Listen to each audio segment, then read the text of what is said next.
وہ بھی متاثر ہوئی، یعنی ان کے خیالات بھی ایسے بننے کے لگے جتنے سادہ لو قسم کے مسلمان تھے، شاید اور بھی کوئی۔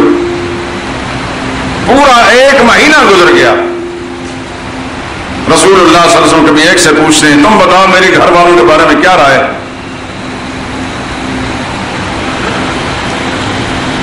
حضرت علی سے پوچھ تم بتاؤ بھائی۔ حضرت علی فرماتے ہیں یا رسول اللہ ہم تو سمجھتے ہیں کہ عائشہ میں سوائے خیر کے کچھ بھی نہیں، اور خدا نہ خواستہ اگر کوئی بات ہے دنیا میں عورتیں تھوڑی ہیں۔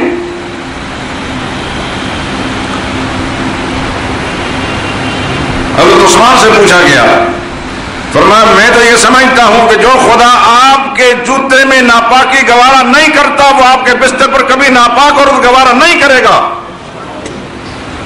ابھی تک جو اللہ کی طرف سے آپ پر وحی نہیں آئی، میں سمجھتا ہوں کہ عائشہ پاک ہے، جتنے بھی ان کے خلاف ہوتے ہیں سب بکواس کرتے ہیں۔ 1 مہینہ کے بعد اللہ کی وحی نازل ہوئی، 18ویں پارے میں سورہ نور کی پوری 10 آیتیں نازل ہوئی،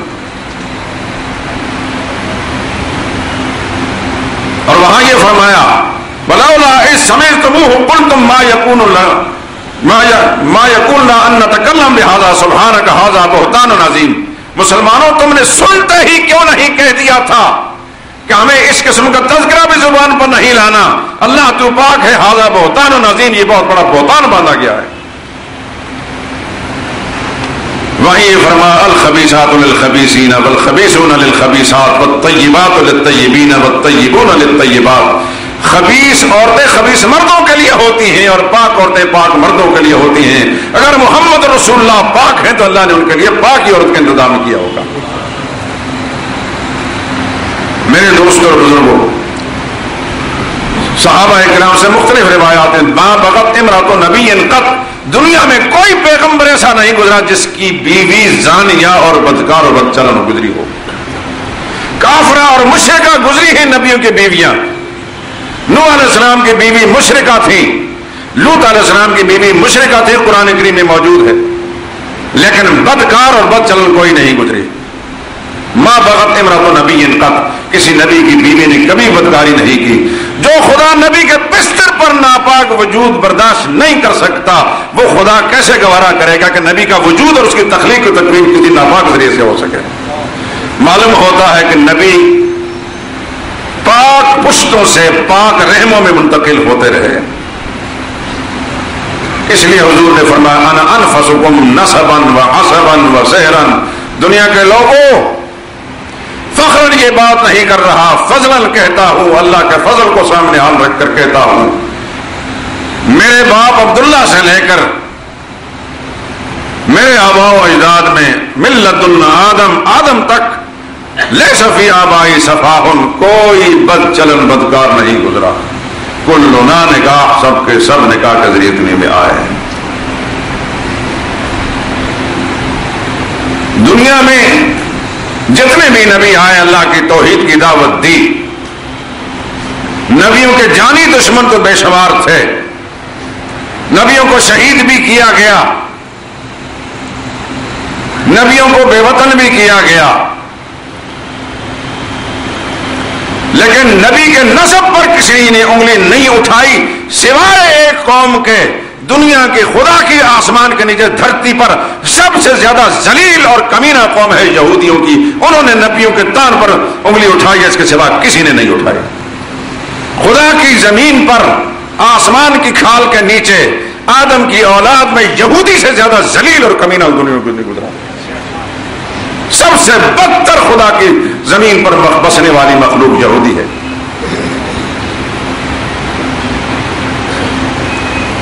یہودی ہی وہ ملعون قوم ہے جنہیں مریم صدیقہ پر تہمت لگائی تھی۔ میں قرآن آیات سرسری طور پر آپ کو سناتا ہوں۔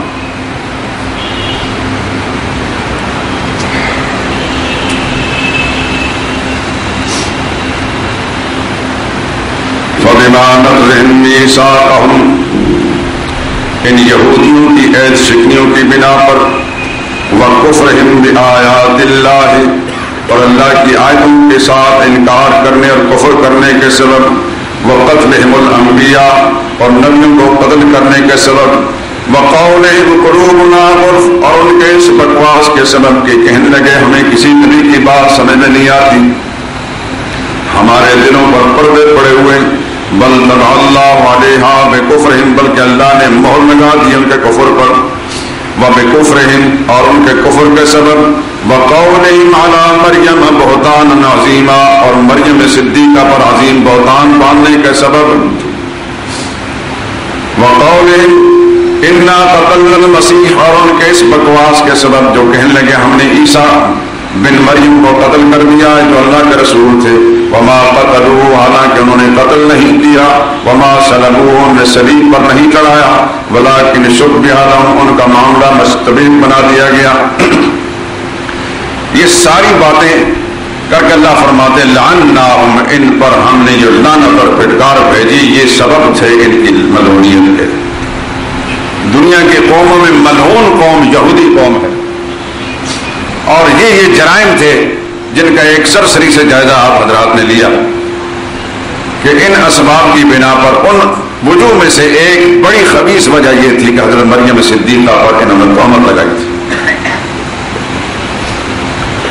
اور قرآن کریم نے صفائی پیش کی. آج کا عیسائی اپنی بائبل کے ذریعے سے مریم صدیقہ کی پاک دامنی کے مواد نہیں پیش کر سکتا. مسلمانوں کو بجا طور پر یہ فخر حاصل ہے الحمدللہ کہ وہ اپنے قرآن کے ذریعے سے مریم صدیقہ کی صفائی اور وضاحت کا مضمون پیش کر سکتے ہیں.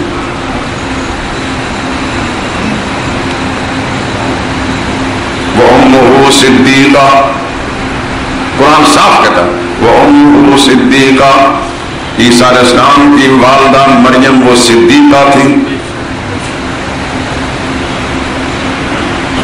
یہ قرآن پیش کرتا ہے. آج بائبل کو پوری طرح کھنگال لیں، اس کے اندر ایسا مضمون نہیں ہوگا جو قرآن میں. میں سمجھتا ہوں کہ دنیا عیسائیت پر اسلام کا یہ احسان ہے. بائبل کے جو بگڑے ہوئے مضامین انہیں کو لے کر تو مرزا قادیانی دجال نے حضرت عیسیٰ علیہ السلام کے خلاف بکواس کی تھی. حضرت عیسیٰ علیہ السلام کے بارے میں اس نے جو بکواسیں کی ہیں ان میں سے ایک یہ کہ وہ تو طوائفوں کے جھرمٹ میں بیٹھتے تھے معاذ اللہ، اور طوائفوں کی حرام کمائی کا جو عطر تھا وہ ان کے سر پر ملا جاتا تھا. قادیانی دجال نے یہ بکواس کیا کہ حسن حسین تو اس قابل بھی نہیں کہ میرے جوتوں کے تسمے کھول سکیں. لیکن بد نصیبی پاکستانی قوم کی یہ ہے کہ ایک عرصے تک یہاں مسلمان ہی شمار ہوتے رہے. بڑی قربانیاں دے کر مسلمانوں نے ان نیشنل اسمبلی کا یہ فیصلہ کرایا، لیکن آج بھی بڑی بڑی سیٹوں پر بڑے بڑے مرتد بیٹھے ہیں. اور اس وقت جو پورے ملک میں آگ لگی ہوئی ہے اور 8 سال کے اندر جو بربادیاں تباہی، یہ سب کے سب قادیانیوں کا کیا درا تھا. جب ظلم کی اندھیری رات چھٹ جائے گی تو پھر ایک ایک ملعون جو ہے ساری دنیا کو معلوم ہو جائے گا کون کون سا خبیث، کون کون سا خناس پر شیطان کی سیٹ پر بیٹھا ہوا. جتنی قتل و غارت ہوئی ہے فاتح کے اندر یا افغانستان میں یا لال مسجد جامع حفصہ میں، جو کچھ بھی ہے اس کے پیچھے قادیانی ذہن کام کر رہا تھا. یہودی پہلی قوم ہے اور اس کے بعد ملعونوں میں سے قادیانی ہیں کہ جنہوں نے انبیاء اکرام علیہ السلام کی توہین کی ہے. ورنہ دنیا میں دیکھیں ابو جہل کتنا بڑا دشمن تھا رسول اللہ صلی اللہ علیہ وسلم کا، لیکن حضور صلی اللہ علیہ وسلم کی شان پر گستاخی نہیں کر سکا. باقی بات انشاءاللہ تفصیلاً میں آئندہ عرض کروں گا. سبحانک اللہم و بحمدک.